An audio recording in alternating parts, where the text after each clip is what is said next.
तो कैसे हैं। आज हम पूरी तरह से बजट पे आए हैं। बजट पे वीडियो बना के बता रहे हैं कि ये पूरा वीडियो अगर देख लीजिएगा तो एक भी क्वेश्चन, एक भी सवाल आपका जो है छूटने वाला नहीं है। बजट से रिलेटेड वीडियो है, इससे एक भी क्वेश्चन जो है नहीं छूटने वाला है। पहला क्वेश्चन है, केंद्रीय बजट 23-24 संसद के किसके द्वारा पेश किया जाता है? तो ये पेश किया गया निर्मला सीतारमण के द्वारा। किसके द्वारा पेश किया गया? तो निर्मला सीतारमण के द्वारा पेश किया गया है। चलिए निर्मला सीतारमण के बारे में जान जाते हैं कि क्या है। तो निर्मला सीतारमण हमारे देश के पहले पूर्वकालीन महिला वित्त मंत्री है। और निर्मला सीतारमण ने अपना पहला बजट 2024 में पेश किया था, 14 में पेश किया था। और निर्मला सीतारमण लगातार 5वीं बार संसद में बजट में पेश किया है। तो इतना जानकारी हम निर्मला सीतारमण के बारे में जान चुके हैं। अब अगला देखते हैं, अगला सवाल देखते हैं। अगला सवाल क्या है?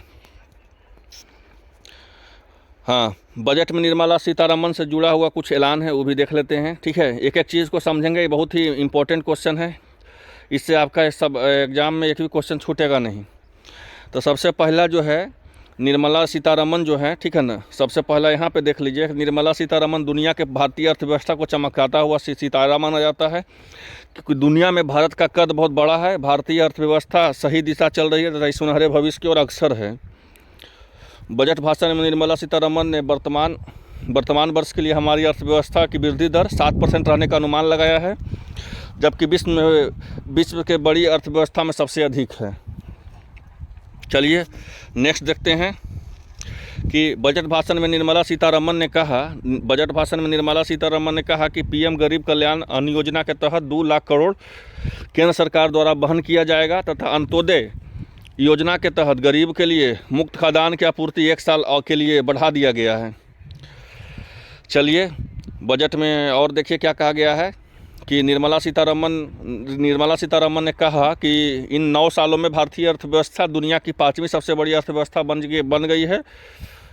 और महिला सम्मान बचत पत्र योजना शुरू की है। इससे महिलाओं के 2 लाख की बचत, 7.5% का ब्याज तथा वरिष्ठ नागरिक खाता स्कीम के द्वारा 4.5 लाख से 9 लाख लोगों को फायदा होगा।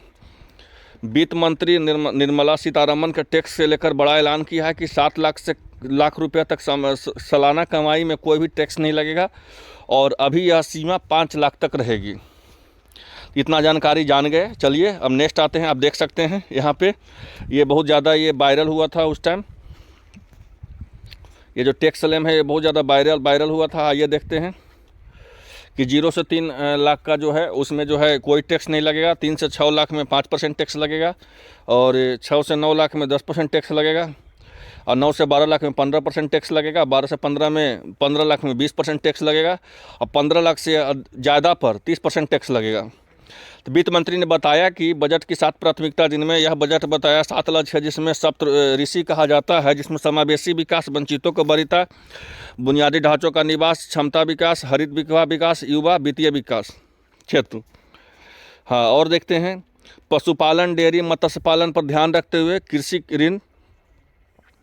कृषि ऋण लक्ष्य को बढ़ाकर 20 लाख करोड़ कर दिया गया है। बच्चों को, युवाओं के लिए नेशनल डिजिटल लाइब्रेरी का स्थापित होगा। पहचान पत्र के तौर पर पेन को मान्यता मिलेगा। सीवर सफाई मशीन आधारित होंगे। 5G रिसर्च के लिए इंजीनियरिंग कॉलेज में 100 लैब बनाई जाएगी। केंद्र सरकार द्वारा प्रधानमंत्री कौशल विकास योजना में 4.0 लॉन्च करेगी।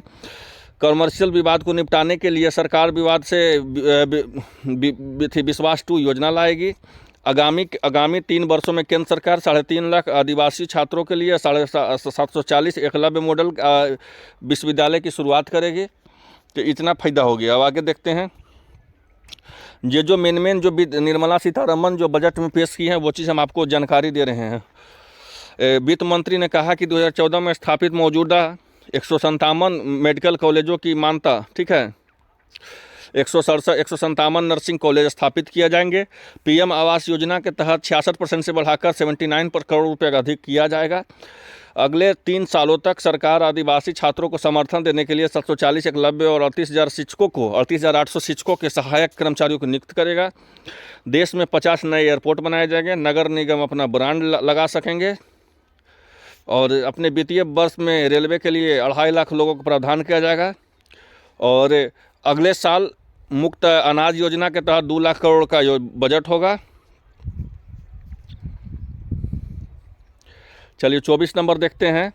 कि पूंजी निवेश परिव्यय में 33% बढ़ाकर 10 लाख रुपये कर दिया जाएगा, जो सकल घरेलू उत्पाद में 3.3 रहेगा।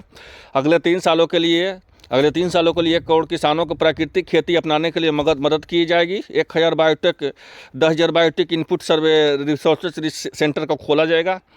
युवाओं को अंतर्राष्ट्रीय अवसर के लिए कुशल बनाने के लिए विभिन्न राज्यों के 30 स्किल इंटरनेशनल सेंटर स्थापित किए जाएंगे। पीएम प्रमाण योजना के तहत शुरुआत किया जाएगा। इसका योजना वैकल्पिक उधार दर बढ़ावा दिया जाएगा तथा गोवर्धन स्कीम की तरह 5000 नए सेंटर स्थापित किया जाएगा। केंद्रीय बजट में भाषण में कहा गया कि आर्टिफिशियल इंटेलिजेंस के 3 की स्थापना की घोषणा की जाएगी। चलिए और 29वां नंबर देखते हैं, ठीक है, कि कहा क्या गया है, तो 50 पर्यटक स्थलों की पहचान की जाएगी, ठीक है, तथा राज्यों में राजधानी में खोलने के लिए प्रोत्साहित किया जाएगा। इसके तहत one district one project handicraft items को बढ़ावा दिया जाएगा।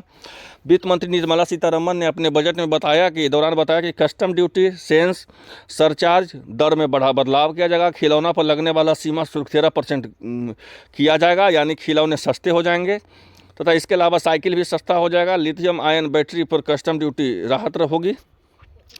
इतना 30 जो हेडलाइन था वो हम समझ गए, ठीक है। अब आइए जो मोस्ट इंपॉर्टेंट क्वेश्चन उसको समझते हैं कि बजट शब्द का अर्थ क्या होता है, तो चमड़े का थैला होता है। भारतीय बजट शब्द का व्यवस्था का जनक कौन है, तो जेम्स विलियम्स है जनक। बजट शब्द की उत्पत्ति कहाँ से हुआ है, तो फ्रेंच से हुआ है। बजट शब्द की उत्पत्ति कहाँ से हुआ है, तो फ्रेंच से हुआ है, ठीक है। हाँ, और समझते हैं कि बजट शब्द की उत्पत्ति फ्रेंच के लैटिन भाषा बुल्गा से हुई है, जिसका अर्थ होता है चमड़े का थैला। बुल्गा में फ्रांसीसी शब्द बोगेट की उत्पत्ति हुई, जिसके बाद अंग्रेजी शब्द बोगेट अस्तित्व में आया, जो इससे बजट में उत्पत्ति हुआ, इसलिए पहले चमड़े की बैग में लेकर आया जाता था। चलिए 5वां क्वेश्चन देखते हैं कि भारत में पहला बजट 18 फरवरी 1860 में इसमें किसने पेश किया, तय किया है east India company James Williams ने, जो बजट का संस्थापक माना जाता है। भारत का पहला बजट कब पेश हुआ है, तो 18 फरवरी 1860 में हुआ है। संविधान ने किस अनुच्छेद में बजट शब्द का यूज हुआ है, तो इनमें से कोई नहीं हुआ है, न 12 में हुआ और न 143 में हुआ, न 123 में हुआ है। संविधान में बजट शब्द की ज़्यादा उपयोग कहाँ हुआ है, तो ये दोनों में हुआ। संविधान में एक एनुअल फाइनेंशियल स्टेटमेंट में, वार्षिक वित्तीय विनियम में। वार्षिक वित्तीय विनियम का जिक्र संविधान का किस अनुच्छेद में, तो अनुच्छेद 12 में है। किस वर्ष सर विलियम्स एल्बर्थ की अध्यक्षता में east India company railway committee का एक वर्ष समिति का सिफारिश पर सामान्य सरकारी वित्त में रेलवे को अलग कर दिया गया, तो 1924 में अलग कर दिया गया। 1924 में अलग कर दिया गया। आगे देखते हैं कि भारत का केंद्रीय बजट और रेलवे बजट किस वर्ष तक विलय किया गया, तो 2017 में विलय किया गया। कौन सा बजट मंत्रालय बजट तैयार करता है, तो वित्त मंत्रालय करता है। स्वतंत्र भारत का पहला बजट किसने पेश किया है, स्वतंत्र भारत का पहला बजट जो है पेश किया है आर.के. षणमुख चेट्टी ने। निम्नलिखित में कौन सा बजट भारत का पहला पेपरलेस बजट है, तो 21-22। स्वतंत्र भारत का बजट षणमुख चेट्टी ने कब पेश किया है, तो ये पेश किया 26 नवंबर 1947 को। संसद में कितनी बार पेपरलेस बजट पास हुआ है, तो 3 बार हुआ है। तो यह था महत्वपूर्ण क्वेश्चन, ठीक है, जितना हम आपको बताए, ठीक है ना, वेरी इंपॉर्टेंट क्वेश्चन था ये, आगामी एग्जाम में बहुत ज़्यादा काम देगा। चलिए बजट के बारे में अच्छा से देख लीजिएगा। मिलते हैं नेक्स्ट वीडियो में, धन्यवाद।